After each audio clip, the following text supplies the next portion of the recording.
अदालतको ढोका ढकढकाइरहनु भएको छ। 2 वर्ष बित्दा पनि त्यसका सञ्चालक आदरणीय अटल व्यवसायी अगाडि मिलेर बस्नु, अगाडि अगाडि सबैजना अगाडि अगाडि लाइन अगाडि अगाडि हुँदा हुन्छ ल अगाडि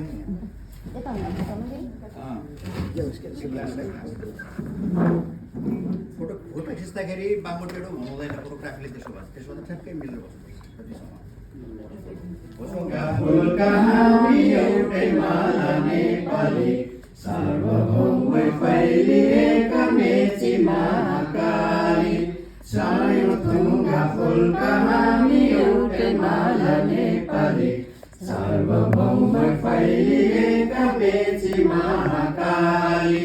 प्रकृतिका कोटि कोटि सम्पदाको आश्रय वीरहरूका रगतले स्वतन्त्र र अचल ज्ञान भूमि शान्ति भूमि तराई पहाड हिमाल अखण्ड यो प्यारो हाम्रो मातृभूमि नेपाल बहुजाति भाषा धर्म संस्कृति छन् विशाल अग्रगामी राष्ट्र हाम्रो जय जय नेपाल। धन्यवाद। सँगै हाम्रा पितृ माता पिता सासू ससुरा लगायत जति दिवंगत सर्वश्रेष्ठहरू र देशका लागि योगदान दिनुहुने वीर शहीदहरू सम्पूर्णलाई सम्झेर हामी उहाँहरूको चिरशान्तिको कामना गर्दै उहाँको आशीर्वादको अपेक्षा राख्दै उहाँप्रति र अहिले भर्खरै नेपाली चलचित्र क्षेत्रमा भर्खर सुनिलजी हिजो मात्रै सुनिल थापा व्यवसाय हुनुभयो अनि अर्जुन सिटोला भर्खरै हुनुभयो प्रशान्त तामाङ दिनेश सिटोला प्रशान्त तामाङजी लगायत सम्पूर्ण सर्वश्रेष्ठहरूलाई सम्झेर यहाँ ब्यानरमा हुनुभएका हाम्रा जति पनि दिग्गज सर्जकहरू हुनुहुन्छ यहाँ सबैप्रति सम्मान व्यक्त गर्दै मौन धारणको लागि अनुरोध गर्दछु।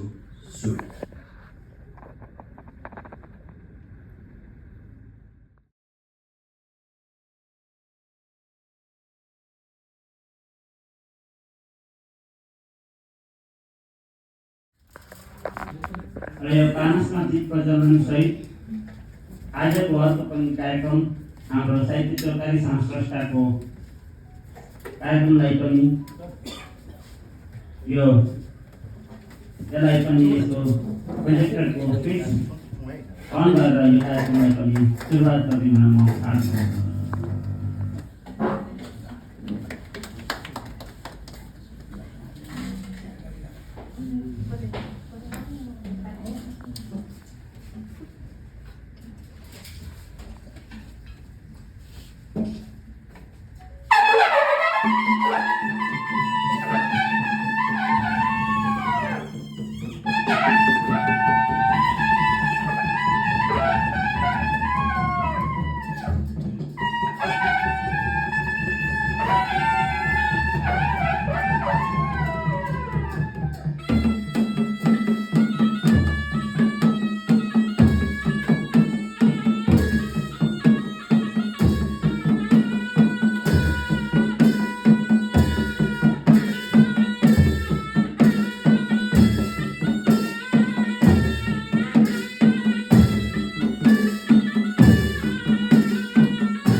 कृष्णधरावासी सर, अग्रज लीला उदासी सर, अनिरुद्ध सर, मैले नाम छुट्याउनै नमिल्ने जसले यो कार्यक्रमलाई जहिले पनि एउटा ऐतिहासिक मोड दिनुहुन्छ भनौँ। सङ्ख्यात्मक मात्रै होइन, उहाँले गुणात्मक कार्यक्रमहरू पनि गर्नुभएको छ। थोरै सङ्ख्यामा पनि गुणस्तरीय कार्यक्रमहरू बन्न सक्छ। यसको ज्वलन्त दृष्टान्त हुनुहुन्छ देवी भक्त सर। यस्तै मञ्चमा आसीन रहनुभएका मैले नाम छुटाएका म्याडम उहाँलाई पनि र अगाडि बढ्नुभएको सर, अग्रज व्यक्तित्वहरू सबैमा र नौबती बाजाका कलाकारहरू पनि अघि सबैभन्दा पहिला उहाँहरू आउनुभयो, उहाँलाई पनि म सम्मान व्यक्त गर्न चाहन्छु र अरू सबैलाई जो यो कार्यक्रममा सहभागी रहनुभयो उहाँहरू सबैमा म हार्दिक सम्मान र अभिनन्दन टक्राउन चाहन्छु। धेरै कुराहरू त अग्रज व्यक्तित्वहरूले आफ्नो विचार मन्तव्यमा राखिसक्नु भएको छ। मैले धेरै कुरा राख्नु पर्दैन जस्तो मलाई लाग्छ। अलिकति सङ्गीतको कुरा छ, अलिकति संसारको कुरा छ, अलिकति डिजिटल पोडकास्टको कुरा छ, अलिकति पर्यटनसँग गीत सङ्गीत कसरी जोडिएर जान सक्छ भन्ने कुराहरू छ। म यिनै विषयवस्तुमा छोटो गरी राख्न चाहन्छु। सबैभन्दा पहिला चाहिँ म के भन्नु भने आजभोलि मलाई के लाग्छ भने म पहिलाभन्दा अलिकति केही नयाँ कुरा खोज्ने मान्छे भएको छु कि क्या हो जस्तो मलाई लाग्छ। त्यो खोज्ने क्रममा मैले चाहिँ जहिले पनि मन खोजिरहेको छु अथवा मन भएका मान्छेहरूसँग म छिट्टै आकर्षित हुन्छु। धेरै मानिसहरू धनले नाम कमाउँछन्, कसरी शक्तिले नाम कमाउलान्, कसैले राजनीतिक पद प्रतिष्ठाबाट नाम कमाउलान्, तर भुइँ मान्छे भएर पनि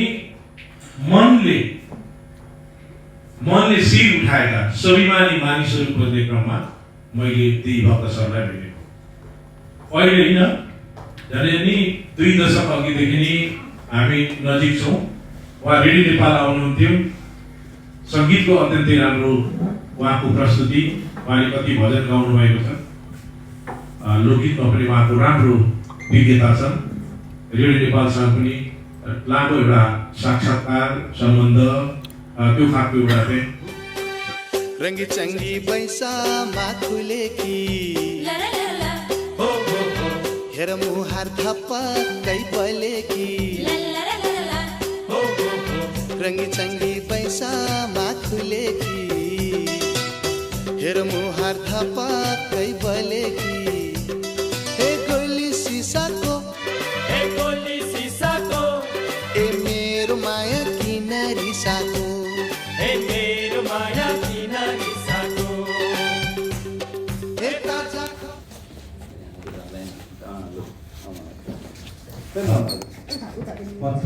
थोरै जानकारी राख्न चाहे। अब हामी यो आजको कार्यक्रमलाई उद्घाटन पछाडि यो दोस्रो श्रृङ्खला हो। हाम्रो अध्यक्षज्यूले पहिलो श्रृङ्खला भने तापनि यो दोस्रो श्रृङ्खला हो। हामी केही क्लिपहरूलाई यहाँ जोड्नेछौँ। केही प्राविधिक कारणले गर्दाखेरि यसलाई अझ फिनिसिङ गर्नुपर्ने र युट्युबमा पोस्ट गर्नुपर्ने भएको कारणले गर्दा हामीले पुरै यसलाई राखेका छैनौँ। तथापि हामीले यसलाई औपचारिक रूपमा आजबाट उद्घाटन गरेका छौँ। अब यसलाई सम्पूर्ण अतिथिज्यूहरूले यो स्विचलाई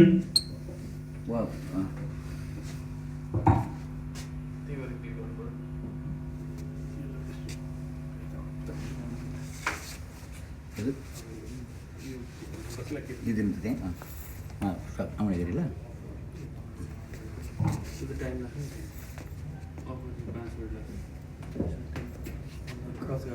त्यो गर्न स्पेस हिचेर प्ले गर्ने बनाउन भइहाल्छ। खालि प्लेमा मात्रै हामी प्ले गर्ने स्पेस हिचेर प्ले भइहाल्छ। क्लियर गर्नु त्यसलाई। तपाईँ यतापट्टि बस्नु भएको क्यामेरा यो बनाएर आउने गरी हजुर ब्यान्ड आउँदैछ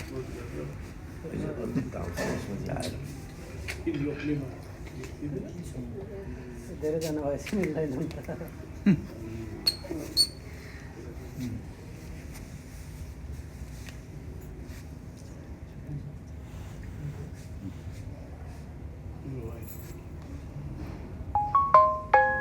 यो माथि छ देख्नुमा आउनु जान्छ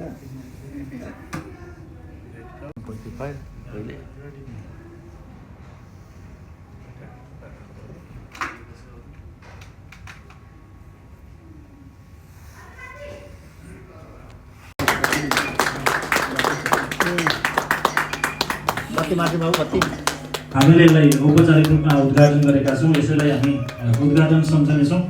यो हाम्रो दोस्रो श्रृङ्खला हो। अब सम्पूर्ण अतिथिज्यूहरूले यो हाम्रो एपिसोडलाई एकछिन हेरेर कस्तो बनेको छ आफ्नो सुझाव सल्लाहहरू चाहिँ दिनुहुनेछ भन्ने हामीले अपेक्षा गरेका छौँ। त्यो माइक उता राख्नु न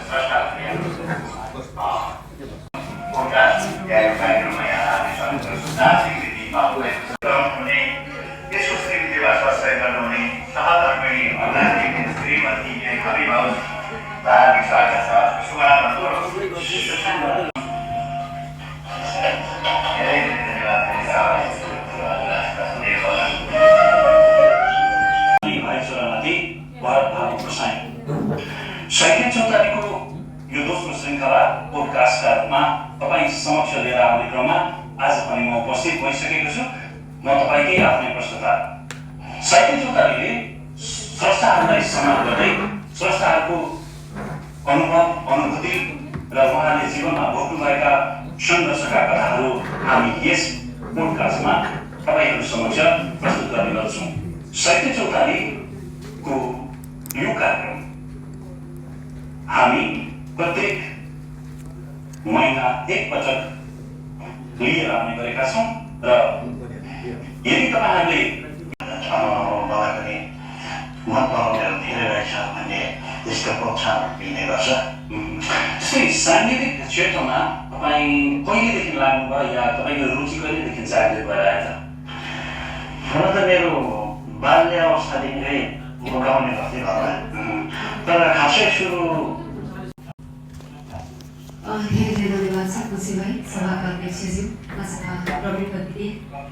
हामीले यति धेरै समय पश्चात साहित्य चौतारीमा फेरि एक पुरानो याद आइरहेको जस्तो महसुस भइरहेको छ। सडकमा कविता भन्दै, गीत गाउँदै, गजल भन्दै, नाच्दै उफ्रिएका ती दिनहरू एकपल्ट फेरि याद आयो। आज कृष्णधर आवासी यो कार्यक्रमको प्रमुख अतिथि हुनुभएको छ। यो संस्थाको सल्लाहकार पनि हुनुहुन्छ, हामी सबैको अभिभावक पनि। मलाई म बनाउने प्रिय व्यक्तित्व पनि मेरो आदरणीय अभिभावक आजका प्रमुख अतिथि कृष्णधर आवासीज्यू। यो राष्ट्रलाई संसारका क्षेत्रबाट हाँकिरहने मात्रै होइन, यो राष्ट्रको प्रमुख सञ्चार माध्यम, यो राष्ट्रको त्यस्तो एउटा दर्भिलो खम्बा जसलाई लामो समयसम्म आफ्ना जीवनका थुप्रै वसन्तहरू खर्च नहुने रेडियो नेपाल भनिसक्दा उहाँको नाम हामीले सम्झन्छौँ। त्यो मात्रै होइन, नेपाली साङ्गीतिक आकाशमा उहाँको आवाज सधैँ कागजै भएर रहिरहनेछ। त्यस्तो एउटा सङ्गीतका साधक पनि जो यो साहित्य चौतारी दुईका मुद्दा अभिनन्दन व्यक्तित्व बने हुनुहुन्छ आदरणीय टिका भण्डारीज्यू। त्यसै गरी नेपाली साहित्यमा मेरा अग्रज पुस्ताहरूमा यो समाज रूपान्तरणका निम्ति सधैँ परिवर्तनको शङ्खघोष गर्दै न्यायको क्षेत्रमा कलम र तराजु बोकेर उभिने आदरणीय अग्रज लीला उदासी सर, प्राध्यापक आदरणीय गुरु, त्यसै गरी निरुद्र ओलीज्यू, आदरणीय जयेन्द्र प्रसाद साहित्य सेवा कोषका संस्थापक अध्यक्ष मेरा मामा गोपीकृष्ण प्रसादज्यू, संसदीय भारतबाट हाम्रो यो निम्नलाई स्वीकार गरी उपस्थित हुनुभएका स्रष्टा साधक, संस्थाका सम्पूर्ण पदाधिकारीज्यूहरू, नौमती बाजा समूहका सम्पूर्ण दिदीबहिनी दाजुभाइहरू, यहाँ उपस्थित सम्पूर्णमा मेरो तर्फबाट हार्दिक नमस्कार। यो खुसीको माहौल त्यसै छँदैछ। पर्यटन प्रवर्धनमा संचारको भूमिका हामी कोशी प्रदेशको तर्फबाट यो वर्षलाई चाहिँ पर्यटन प्रवर्धनका रूपमा हामीले पर्यटन वर्षको रूपमा पनि मनाएको कुरा यहाँलाई पनि सर्वविदितै छ।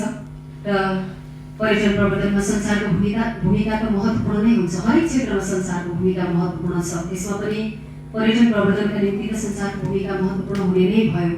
किनभने कुनै ठाउँ विशेष, कुनै त्यस्ता पर्यटकीय स्थलका अध्ययन अनुगमनहरू आफ्ना पोडकास्टहरूमा, आफ्ना रेडियोमा, आफ्ना टेलिभिजनमा, पत्र पत्रिकाका हेडलाइनहरूमा, न्युज पोर्टलहरूमा, अनलाइन च्यानलहरूमा ती ठाउँका बारेमा विस्तृतीकरण गर्दै तिनका बारेमा बाहिर ल्याउन सकिएन भने वास्तवमै हाम्रो पर्यटन व्यवसाय धराशय बन्दै जानेछ र संसारले त्यो भूमिका खेलिरहेको पनि हुन्छ। यो अप्रत्यक्ष रूपमा भए पनि प्रत्यक्ष रूपमा भए पनि संसारको भूमिका जुनसुकै क्षेत्रका लागि अपरिहार्य नै छ। र आज साहित्य चौतारी बेलका मोड गौरव भाइलाई विशेषतः आज शुभ जन्मोत्सव पनि रहेको छ र त्यो शुभ जन्मोत्सवको हार्दिक मङ्गलमय शुभकामना व्यक्त गर्दछु। एउटा युवा यहाँ बसेर केही गर्छु भन्ने सोच मूल्य र मान्यता राखेर यहाँ बसेको छ, त्यो सोचमा कहीँ डगमगिनु हुँदैन। गौरवलाई धेरै धेरै शुभकामना छ, गौरवको सफलताको शुभकामना छ, सुस्वास्थ्य दीर्घायु उन्नति प्रगतिको मङ्गलमय शुभकामना छ। यी जन्म उत्सवहरू सधैँ उत्सवमय भइरहन् र त्यो जन्म उत्सवलाई यसरी सार्थक बनाउनका निम्ति होटल इकोला हेरिटेजले आफ्नो सुरुवाती काँक्रेभिट्टामा यसरी जन्मदिनलाई मध्यनजर गरेर सुरुवात गरेको कुरा र त्यसको इतिहास अनि यहाँसम्म आइपरेका असहज विघ्न बाधा व्यवधानहरूका विषयमा पनि चर्चा गरिसक्नु भएको छ संस्थाका संरक्षक अध्यक्ष देवी भक्त श्रेष्ठले। जीवन चाहिँ यस्तै चिजहरूले नै परिभाषित गर्दो रहेछ। जीवन सधैँ एकनासको होइन, एकनासको हुँदैन पनि। आज साह्रै धेरै सुख छ भनिरहेको मन भोलि कहीँ गएर अप्ठ्यारोमा असहज परिस्थितिमा पर्ने रहेछ। स्थायी भन्ने चिज यो संसारमा केही पनि रहेनछ, सबै चिज अस्थायी रहेछन्। हामीले प्रकृतिलाई पनि एकपल्ट निहाल्यौँ भने आज हामी दिनमा यसरी बोलिरहेका छौँ, परे साँझ पर्नेछ, त्यो स्थायी रहेनछ। यो प्रकृति पनि स्थायी छैन, यो परिवर्तनशील छ। सारा चिजहरू चराचर जगत नै परिवर्तनशील छ। आज चाहिँ यो मेरो संसारको सबभन्दा नजिकको र प्रिय हो भनेर ठानिएको मान्छे पनि त्यो मभन्दा अलिक पछि सबैभन्दा पर हुन सक्ने दिन छ। देवी भक्त श्रेष्ठ जसले यति बेला आएर नजिकबाट जीवनलाई, आफन्तलाई, साथी सङ्गीलाई, यी हर चिजहरूलाई बोध गर्नुभएको जस्तो मैले आभास गरेँ।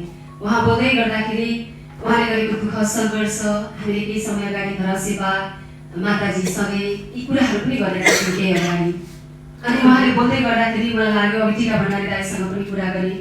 एउटा साधक जसले बदलामा केही चाहेको छैन, झापाको बिर्तामोडमा बसेको छ, भेटघाट चौतारी साहित्य चौतारी भनेर स्थापना गरेको छ, अनि स्रष्टा सर्जकहरूलाई बोलाएको छ, आफ्नै होटलको पेट्रोल जलाएर हिँडेको छ, साहित्य सङ्गीतको बारेमा थुप्रै कार्यक्रमहरू गरिरहन्छ, बोलाउँछ, त्यसलाई होटलमा राख्छ, तिनका हरेक चाहिँ माथि पुर्याउनका निम्ति नाम प्रतिष्ठा इज्जतका निम्ति सधैँ काम गरिरहन्छ। त्यो व्यक्ति मलाई चाहिँ यस्तो लाग्छ, अघि टिका भण्डारीले पनि त्यही भन्नुभयो, मलाई उहाँले गरेको साहित्य सङ्गीत र कलाप्रतिको समर्पण देख्दाखेरि खुब खुसी लागेर आउँछ भन्नुभयो टिका दाइले पनि। सायदै मलाई लाग्छ उहाँ यो कार्यक्रममा यसरी पनि सहजै उपस्थिति हुनुहुन्छ। यो उहाँले गर्नुभएको काम र कर्म हो। देवी भक्त श्रेष्ठज्यू, तपाईँ